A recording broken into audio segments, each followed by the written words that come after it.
Hello दोस्तों, हम लोग वैसे प्रश्न पे आज डिस्कस करेंगे जो हम लोग का पेपर में हमेशा पूछा जाता है, यानी बार बार रिपीट होता है। और उस प्रश्न को आप बहुत ही लॉन्ग मेथड से बनाते हैं, यानी कि बहुत ही बड़ा बनाते हैं। आप कैसे उस टाइप के प्रश्नों को सेकंडों में बनाएंगे, इसी पे हम लोग डिस्कस करने वाले हैं। तो ये सबसे पहले फर्स्ट टाइप के प्रश्नों को आप देखिए, इसके बाद हम लोग सेकेंड टाइप और उसके बाद और नेक्स्ट टाइप भी हम लोग देखेंगे। तो चलिए सबसे पहले इस प्रश्न को एक बार आप बारीकी से पढ़ लीजिए। तो प्रश्न जो दिया गया है, 100 एवं 200 के बीच कितनी संख्याएं हैं जो 3 से पूर्णतः विभाज्य। अब देखिए इसको कैसे आप सेकंडों में बनाइए, कुछ नहीं करना है। करना क्या है, जैसे 100 है, 100 में 3 से आप भाग दे दीजिए। डिवाइड कितना से कीजिएगा, 3 से सबसे पहले। ठीक है, तो कितना हो जाएगा, 3 3 9, 1 होगा। फिर कितना उतारिएगा ऊपर से 0, यहाँ पर जान रहे हैं। फिर यहाँ कितना हो जाएगा, 9 शेष है। इससे हम लोग को मतलब नहीं है, सिर्फ भागफल से मतलब है। क्या मतलब है उसको भी हम लोग देखेंगे। अब इसी में कितना, 200 में भी कितना से आप डिवाइड कीजिएगा, तो 3 से। तो कितना बार में, 18। फिर कितना होगा, 2 0, कितना बार में लग जाएगा आपका 18। शेष इसमें कितना आएगा, 2। शेष से हम लोग को कोई मतलब नहीं है। अब देखिए आसानी से बता सकते हैं कि 100 और 200 के बीच कितनी संख्या है जो 3 से विभाज्य, 300 नहीं, 3 से विभाज्य। ठीक है, करना क्या है आपको, 66 में से सिर्फ किसको माइनस कर देना है, इस 33 को माइनस कर देना है। ठीक है, तो 33 के माइनस कर दीजिएगा तो ये कितना चलेगा, 33। यानी कि 100 एवं 200 के बीच कितनी संख्या है जो 3 से विभाज्य होगी, वो 33 है, यानी 33 है। आसानी से समझ गए। लेकिन देखिए इसी टाइप में आपको उलझने वाला भी प्रश्न पूछा जाता है, उस प्रश्न को भी आप समझ लीजिएगा। अब देखिए यहाँ 3 से ना देके यहाँ दे देता कि 8 से कितनी संख्या है 100 एवं 200 के बीच कितनी संख्याएं हैं जो 8 से पूर्णतः विभाज्य है। कितना से इस बार पूछा गया है, 8 से।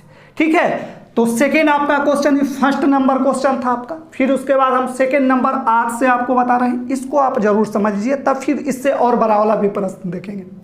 अब देखिए करना क्या है, आपको 100 में सबसे पहले यही प्रोसेस अपनाना है। ठीक है, 100 में कितना से डिवाइड कीजिएगा, 8 से। तो एक बार में लगेगा 8, यहाँ 2 है, यहाँ 0, 8 दूना कितना हो जाएगा आपका 16। शेष कितना आपका आया, 4। शेष से कोई मतलब नहीं है, हम लोग को जो भी मतलब है भागफल से मतलब है। इसी तरह से आप फिर कितना, 200 में कितना से आप भाग कीजिएगा, 8 से।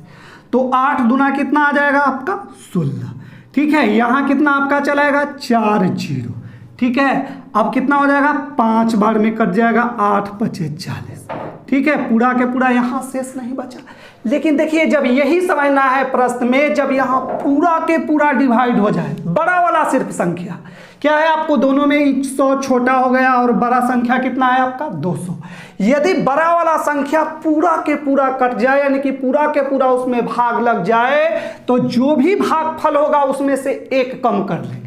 ठीक है, और पहले जैसा ही नियम करेंगे। कैसे करेंगे, जैसे समझ लीजिए। जैसे करना क्या है, इसमें यहाँ एक कम ले लीजिए, यानी कहने का मतलब कि 25 में से एक माइनस कर दीजिए, कितना चलाएगा 24। और 24 में से माइनस कर दीजिएगा कितना, 12। ठीक है, तो कितना हो जाएगा, 100 एवं 200 के बीच कितनी संख्या है जो 8 से विभाज्य हैं, तो कितना हो जाएगा आपका 12। एक तरीका ही हुआ। या आप ऐसे भी कर सकते थे, यहाँ अगर इसमें से माइनस कर लेते डायरेक्ट, यहाँ समझ लीजिए 25 में से अगर आप 12 माइनस कर लेते तो कितना चला था 13। फिर एक आप माइनस कर सकते थे।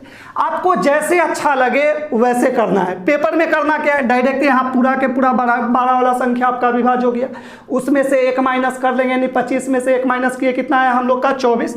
और फिर 24 में से 12 जो ये वाला संख्या है उसको हम लोग माइनस कर लिए। तो समझ गए होंगे ये दोनों टाइप का।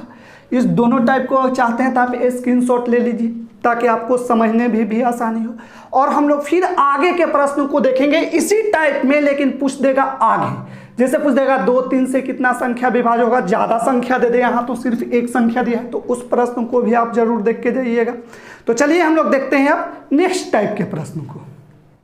इस प्रश्न को आप देखिए, इसको भी सबसे पहले आप बारीकी से पढ़िए। तो प्रश्न जो दिया गया, 500 एवं 1000 के बीच कितनी संख्याएं हैं जो 2 3 एवं 4 से पूर्णतः विभाज्य है। इस बार किस से पूछा गया है, 2 से, 3 से और 4 से।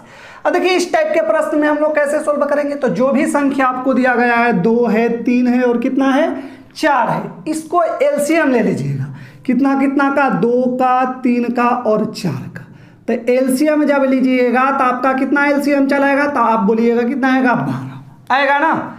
आप जानते हैं एलसीएम कितना चलाएगा, 12। अब क्या करना है, बस वही प्रोसेस अपनाना है। जैसे 500 में 12 से डिवाइड हम लोग करेंगे, ठीक है, तो कितना हो जाएगा, बच्चों को 48 होगा ना। यहाँ हो जाएगा 2, यहाँ होगा 0, एक बार में लग जाएगा कितना, 12। शेष कितना इसमें चलाया, 8। बस अब इसी से कितना, 1000 में आप कीजिएगा कितना से डिवाइड, 12 से, ठीक है।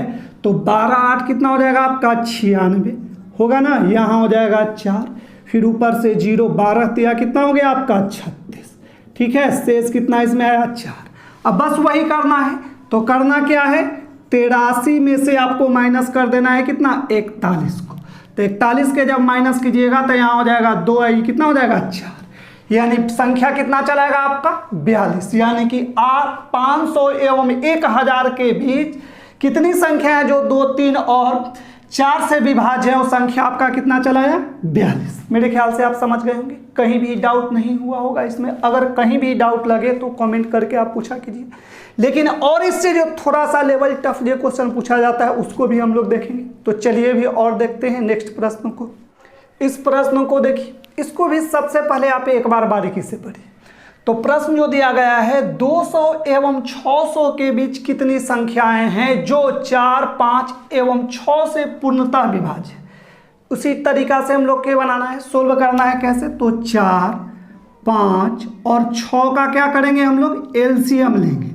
तो एलसीएम लेंगे तो कितना आपका एलसीएम चलाएगा, 60 आएगा ना। आप एलसीएम जानते हैं।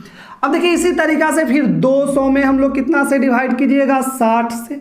तो 60 3 बार में 100 कितना हो जाएगा आपका, 80, ठीक है। नीचे शेष कितना आपका बच जाएगा, 20। इसी तरीका से 600 में फिर आप कितना कीजिएगा, कितना से डिवाइड कीजिएगा, 60 से। तो कितना बार में, एक बार में। इस तरीका से समझिए। तो यहाँ कितना हो जाएगा आपका 0, या जो भी कीजिए यहाँ 0, तो यहाँ भी कितना हो जाएगा 0, यानी 10। अब देखिए बड़ा वाला जो संख्या है पूरा पूरा क्या हुआ आपका, कट गया, यानी डिवाइड हो गया, ठीक है। तो आपको बताए थे सेकेंड नंबर प्रश्न में कि जब पूरा पूरा कट जाए तो इस वैल्यू में से कितना माइनस कर दीजिएगा, 1। हमेशा ही आप दिमाग में सेट कर लीजिए, नहीं तो आपका क्वेश्चन गलत भी हो सकता है, ठीक है। कि ऑप्शन दोनों दिया हुआ रहता है। जब आप प्रीवियस पेपर कीजिएगा, जब प्रैक्टिस कीजिएगा तो आपको पता भी चल जाएगा। तो देखिए, तो क्या करना है, 10 में से 1 माइनस कर देना है सबसे पहले, जब बड़ा वाला वैल्यू पूरा पूरा कट जाए।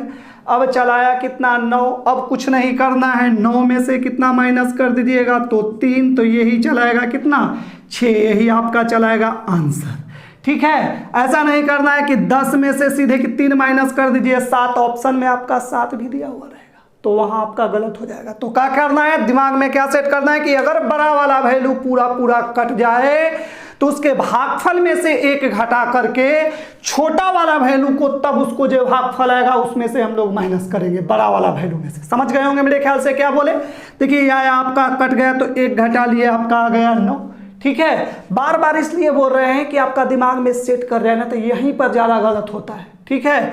अब यहाँ कितना चलाया, 9। अब 9 में से क्या करना है, इस वैल्यू को माइनस कर देना है। यही आंसर हम लोग का कितना चलाएगा, 6, यानी 6, ठीक है।